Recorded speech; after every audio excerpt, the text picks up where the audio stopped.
Le sujet dont j'aimerais qu'on parle, c'est un petit peu un débat plutôt qu'un vrai sujet. C'est la question des gouvernements qui commencent à s'attaquer aux régulations des géants de la tech.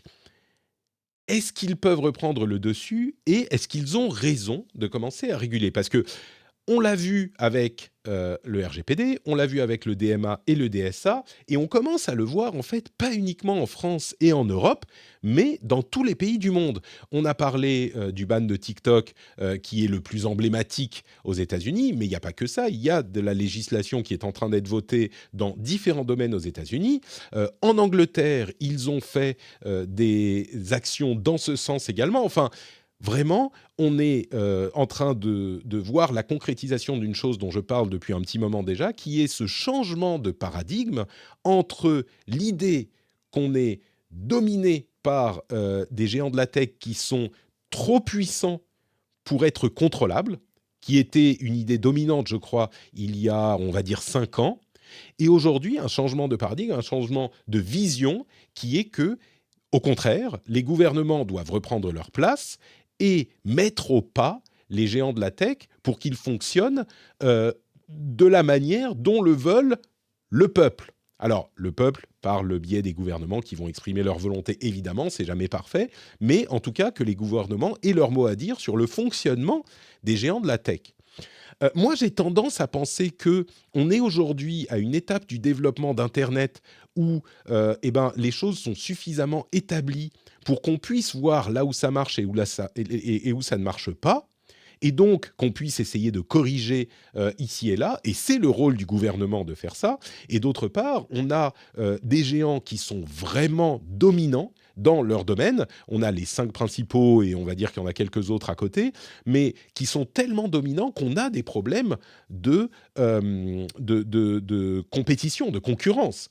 Et le Mhm. rôle des gouvernements dans un système capitaliste qui fonctionne, c'est aussi justement de corriger les déviations qu'on constate quand bah, certains prennent trop de place et que la concurrence saine ne peut plus s'exprimer. Et donc, pour moi, j'aurais tendance à dire, bah oui, dans ces deux domaines de corriger les problèmes et corriger les problèmes de concurrence, eh ben, les gouvernements sont dans leur rôle. Il y a un autre truc qui est intéressant et qui est lié à ça, c'est une étude qui a été menée en Angleterre par Oxford, qui est une méta-étude qui réunit presque, je crois, 150 études, enfin énormément d'études qui ont touché 168 pays, plus de 2 millions de personnes sur plus de 15 ans, presque 20, qui concluent que l'accès à Internet est lié à une augmentation du well-being, donc du sentiment de bien-être. Ce qui est hyper intéressant parce qu'on a souvent tendance, nous... Alors, je détaille un tout petit peu l'étude. En gros, dans 85% des cas sur ce panel très très large, hein, c'est une méta-étude qui est censée avoir une vision globale. Donc, dans 85% des cas, il y a ce lien qui est établi. 85% des cas, le bien-être est amélioré. 10% des cas, c'est neutre. Et 5% des cas, c'est un impact négatif. Donc 5% des cas quand même, et c'est en particulier chez les jeunes femmes. Et pour moi, là encore, il y a deux leçons à retenir. C'est que la législation, bah, elle doit peut-être être importante à faire, mais il ne faut pas qu'elle se trompe de cible. Donc il faut qu'on s'assure d'agir là où la science nous dit qu'il peut y avoir des problèmes. Et là, en l'occurrence, on pointe les 5% d'impact négatif, mais ce que disent les chercheurs, c'est qu'il faut plus d'études dans ces différents domaines pour être sûr de ne pas se planter. L'autre chose, c'est l'idée que quand on écoute hashtag les gens, c'est-à-dire nous tous, moi quand je dis les gens, on a souvent tendance, quand on dit les gens, on a tendance à penser aux autres. Moi quand je dis les gens, je pense à nous tous. Et quand on entend le monde parler d'Internet, on a l'impression que c'est l'invention du diable, quoi, qu'il n'y a que des catastrophes qui sont arrivées à cause du net. Et comme pour tout le reste, on a tendance à intégrer à notre vie tous les bénéfices et à ne plus y faire attention. Vraiment, on les intègre, on les comprend, on vit avec, et on n'y fait plus attention. Et du coup, on ne voit et on ne pense qu'aux problèmes créés. On pense plus aux bienfaits, on pense qu'aux méfaits. Et je suis sûr qu'il y a une histoire d'évolution là-dedans, de la survie. Il faut que tu fasses attention dans ton environnement à ce qui va pas pour que ça aille mieux. Et puis ce qui va bien, tu l'as déjà intégré, donc ça va.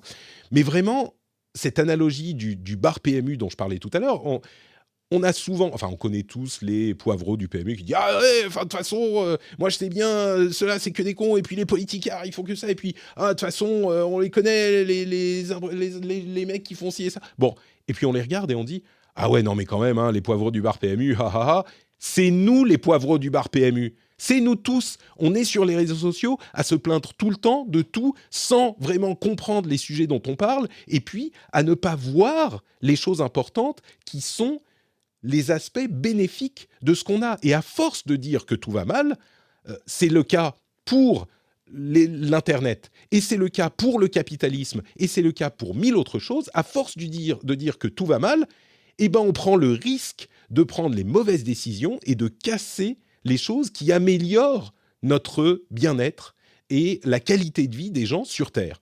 Donc, moi, j'encourage les gens à dire que, à un moment, il faut se souvenir de respirer. Il faut prendre le temps de respirer et prendre un peu de recul parce que on est les poivreaux du comptoir. Tous, autant qu'on est, vous qui nous écoutez, vous êtes aussi les poivreaux du comptoir sur Internet et sur les réseaux sociaux. Donc, on n'oublie pas de respirer. Ouais. C'est un nouveau précepte du patrixme. On n'oublie pas de respirer. Voilà. Donc, avant de tweeter un truc, avant de s'énerver... Et c'est ce que disent, je crois. Je crois que ils disent dans leur méta-étude là à Oxford, ils disent l'un des préceptes du patrixme dit bien qu'il ne faut pas oublier de respirer, donc faites-le aussi. Bref. La fameuse méta-étude du patrixme. C'est ça. Moi, j'ai un problème avec ton analyse, c'est parce que, enfin, comment dire, ce que tu mentionnes sur ce qui se passe en ce moment traite plusieurs types de problèmes avec plusieurs types de solutions. C'est-à-dire que les Américains accusent TikTok d'être un problème de sécurité nationale et d'influence d'un État étranger. Les Anglais, ils parlent de la sécurité des enfants face à ces outils. La Commission européenne, elle s'attaque à des problèmes plutôt de concurrence, de privacy, etc., etc.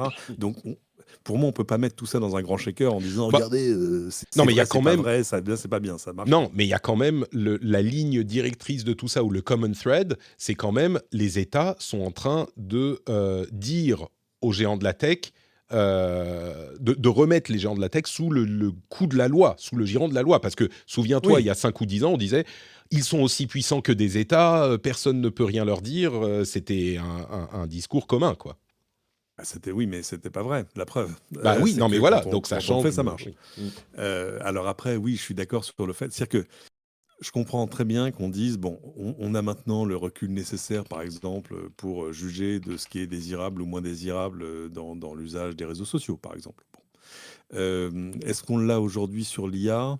Ou est-ce que c'est trop tôt ? Plus difficile. Mais en même temps, à force de dire que c'est trop tôt, un jour t'arrives et c'est trop tard. Donc surtout sur un truc qui bouge très vite. Si on doit reprendre des exemples spécifiques, sur TikTok aux États-Unis, ça va pas marcher. Ils vont pas. Le ban de TikTok ne peut pas fonctionner. Je veux dire, ce truc va. Toi, tu continues à penser que ça va pas. D'ailleurs, ils ont déjà. Mais non, ça ne peut pas. Évidemment, le TikTok attaque la décision devant le tribunal en disant excusez-moi, en gros, on nous demande de nous vendre, ce qui est un truc qui en droit commercial est quand même c'est chaud, quoi. Il y a quand même attends, laisse-moi finir. En évoquant un danger potentiel. Le problème, c'est que dans le numérique, le danger potentiel est toujours au maximum. C'est pas, non, mais dans les médias, on ne laisse pas des gros médias aux mains d'acteurs étrangers. Définir un média, mais si bien sûr que si, on peut les laisser aux mains d'acteurs étrangers, sauf parce que c'est ça, on les compare à une chaîne de télé. C'est pas une chaîne de télé. Pourquoi en France, par exemple, régule-t-on pourquoi est-ce que les chaînes de télé ont des conventions avec l'État ? C'est pas juste pour se faire plaisir. Par exemple, Le Monde, Libération et Le Figaro n'ont pas de convention particulière avec l'État. Pourquoi est-ce que les chaînes de télé et de radio l'ont ? Non, parce qu'elles profitent d'une ressource commune que sont les ondes. Non, mais c'est pas que ça. Il y a une question de sécurité nationale qui fait que, par exemple, c'était Murdoch qui a dû prendre la nationalité avant de pouvoir racheter les médias qu'il a rachetés. Oui, tu vois, tout à fait. Ce genre de choses. Les médias, en l'occurrence. Alors, on a des lois sur la concentration des médias. C'est-à-dire que tu peux pas avoir, je dis une bêtise, mais 4 chaînes de télé et 5 quotidiens. Enfin, tu vois, bon. Mais c'est autre chose. Bon, Le enfin, truc, l'idée c'est n'est pas de après, il faut. refaire le débat sur TikTok, Non, non, mais non. toi, tu penses Non, que ça se fera pas, quoi. Tu continues à ah dire ben non, impossible. mais non, parce qu'on met le juge va devoir mettre dans la balance un remède drastique, tu vois ce que je veux dire, littéralement drastique. On dit vous devez vous vendre avec tout, avec l'algo, avec machin, etc. En face d'un dommage qui lui n'est que potentiel. Et puis avec dans la balance des trucs qui sont très américains sur, si tu veux, il y a 152 millions d'Américains qui passent en moyenne 1 heure et demie sur TikTok par jour. Enfin, c'est-à-dire que tout à coup, tu mets dans la balance des trucs sur la liberté d'expression. Enfin, ce truc, dans l'état de la législation américaine, ça ne peut pas passer. Et en même temps, c'est une vraie question parce que si ça passe, ça veut dire que là, tout passe. Il n'y a pas, il y a aucun Du coup, conditionnel. Enfin, tout à coup, t'es en train de dire ouais. que l'État ne... Est-ce que c'est spécifiquement pour le ban de TikTok ou est-ce Non, que tu penses là, à la c'est. aux législations en Non, non, non, général? non, non. J'ai l'impression que tu es en train de me dire l'État n'a pas à mettre son nez dans ces Non. choses-là, Alors, peut-être. au contraire, Je fais de la provoque un peu. mais évidemment, je l'ai dit pendant longtemps, parce que le truc, c'est, il faut se le dire, pendant longtemps, le politique était quand même le degré zéro de la technologie. Enfin, c'était terrifiant, quoi. Enfin, j'ai des exemples, même, enfin, de choses que j'ai promis que je raconterais pas. Mais enfin, c'était terrifiant. Mais on entendait des âneries, profondeur. Enfin, c'était. Bref, ça a quand même beaucoup changé. C'est-à-dire que tout à coup, maintenant, on sait qu'on a, il y a un truc générationnel qui fait que, je sais pas, tous les ministres ont un ordinateur sur leur bureau, ce qui n'était pas évident il y a 15 ans. Mm. Le président aussi, ce qui n'était pas du tout évident jusqu'à ce président-là. Il faut l'imaginer. Enfin, voilà, faut s'en faire l'image. François Hollande, il n'avait pas de PC sur son bureau, pas plus que Nicolas Sarkozy.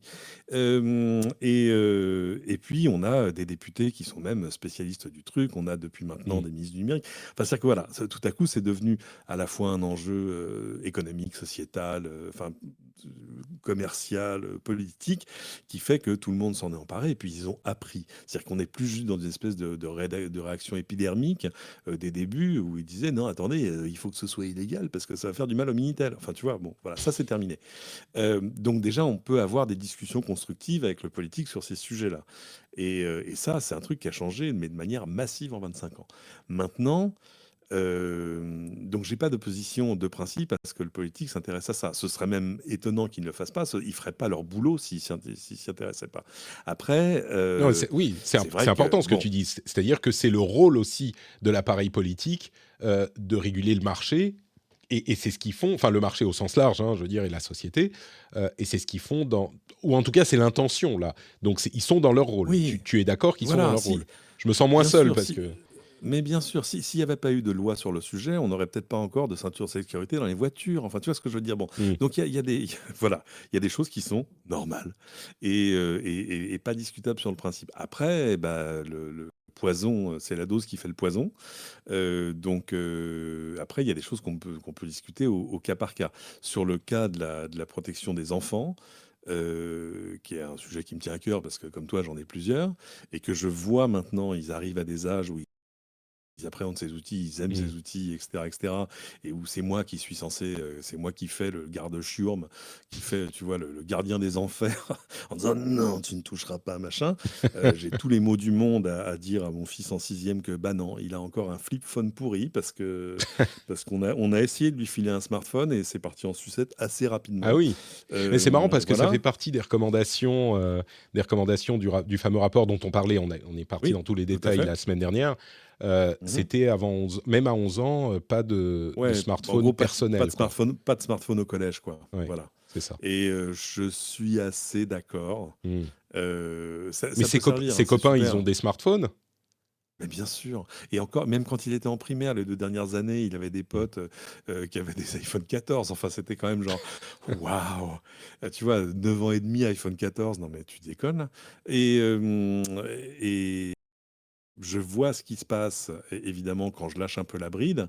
Si tu veux, par défaut, si je leur file un iPad chacun, c'est super. Moi, je vais avoir des week-ends de liberté absolue. Ils ne sauront même pas si je suis parti. Mais est-ce que c'est leur rendre service? Je Hmm. suis moins sûr.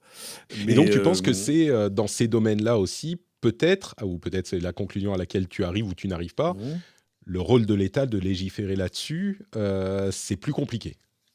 Alors, le rôle de l'État, et j'ai envie de dire surtout le rôle de l'État de tenir son rôle. Moi, j'ai une histoire qui me touche de près, ou qui me scandalise honnêtement. Je vis à l'ouest de Paris, dans les Yvelines. L'Yvelines est un merveilleux département. Ils ont des super écoles. J'adore le collège. Enfin, voilà. J'ai rien à redire là-dessus. Et ils ont décidé que tous les élèves du CM1 à la troisième allaient avoir une tablette. Ils ont tous reçu un iPad l'année dernière. Magnifique, hein. Alors, dans une coque très protectrice. Mhm. Là, pour le coup, rien à redire. Bravo les gars, bonne idée. Et évidemment, avec un système de contrôle des contenus, parce qu'on ne va pas faire n'importe quoi. Oui. Donc quand les enfants sont à l'école, soit localisés par le GPS, soit parce qu'ils sont sur le réseau de l'école, il y a plein de trucs qui ne sont pas possibles. Quand ils en sortent, tout devient possible.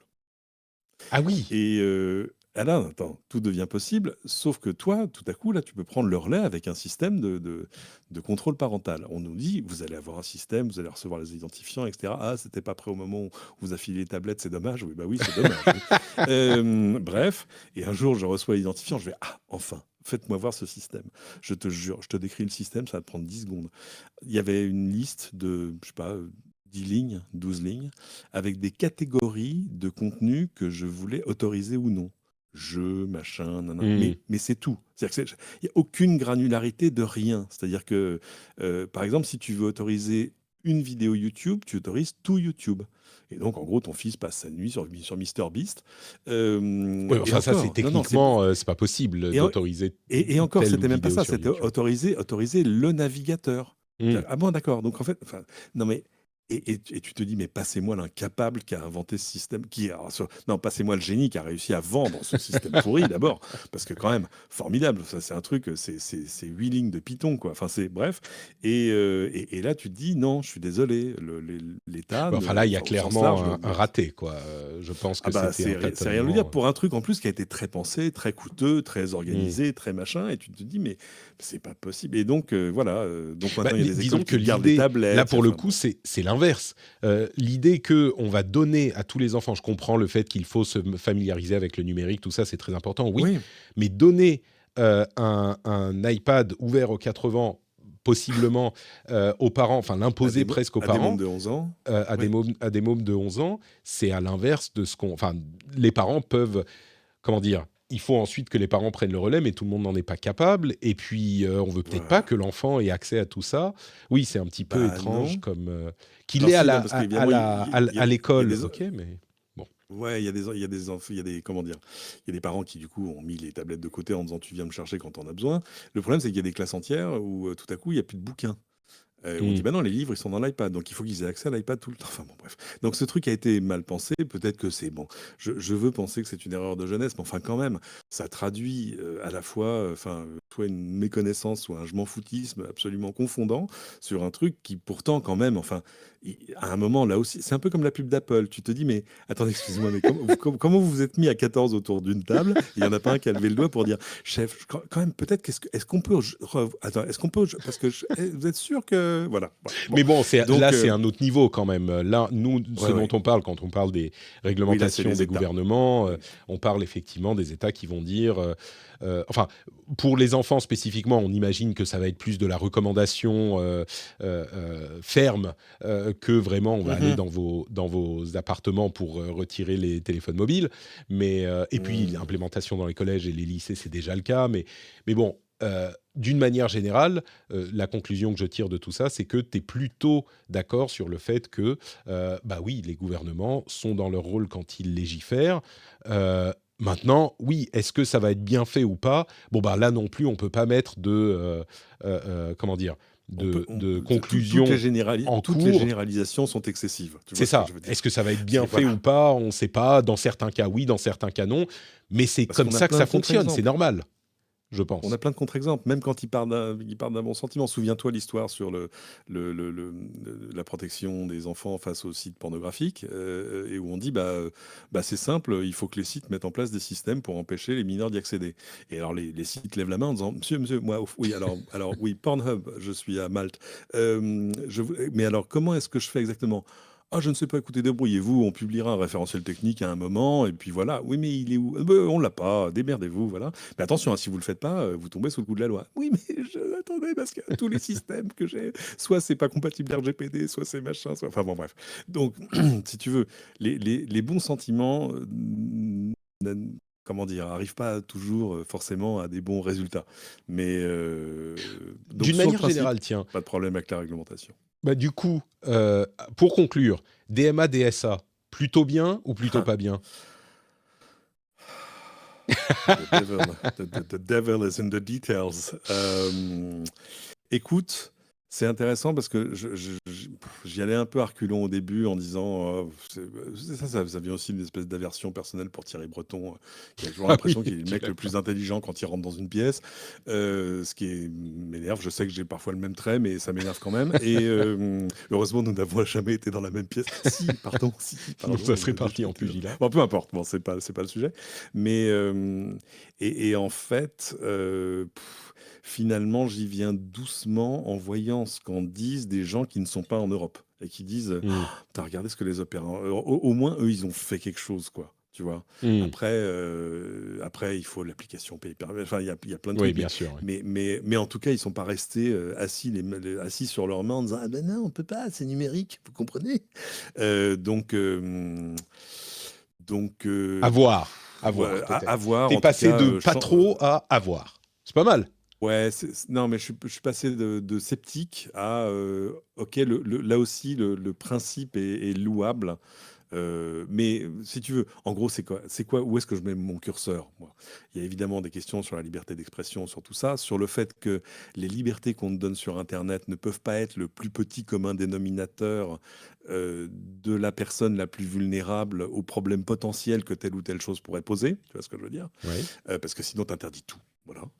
Et puis, la question de savoir, par exemple, moi je me souviens sur l'histoire de l'USB-C décrété sur les smartphones, sur le principe, bien sûr, évidemment, très bonne idée d'avoir des vrais standards. Et tu te dis, ouais, mais alors attendez, ça veut dire que on fait comment pour la prochaine norme? C'est la Commission européenne qui donne le signal en disant, allez, on peut peut-être passer à l'USB 5 maintenant.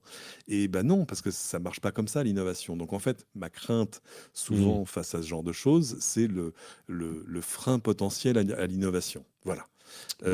Voilà où sont mes curseurs. Donc, du coup, au travers de ça, j'ai même plus besoin de te parler. Tu peux lire l'essentiel des décisions, des trucs comme ça. Je pense Ça, Cédric que sera d'accord. Ça, je pense que Cédric sera contre. non, mais je pense que un bon test, ça va être effectivement cette histoire du USB-C, parce que je pense que tout le monde est d'accord pour dire aujourd'hui, oui, l'USB-C est très bien, mais il faut voir comment ça va évoluer, parce que oui, ça évolue toujours, tout évolue toujours. Peut-être que dans Mhm. 5 ou 10 ans, on se dira, ah, on est encore en train de se traîner l'USB-C, et même ça peut être plus On se vicieux dira, que tiens, ça. regarde, il y a un Ça... standard propriétaire qui marche mieux pour ça et ça. Et ben non, ils Mais oui, peuvent mais pas. est-ce Et que ce d'ailleurs, standard et d'ailleurs, ils peuvent propriétaire même va pas le même se financer parce développer? qu'ils c'est ça. Et Oui. puis d'ailleurs, la boîte qui l'a inventé peut même pas le financer parce qu'ils savent que la norme va pas Mm. évoluer et que tant que l'Europe a pas décidé que. Et C'est là, tout à ça. coup, tu deviens un frein. Voilà. Et Eh là, oui, c'est c'est un pas une bonne problème idée. potentiel, c'est vrai.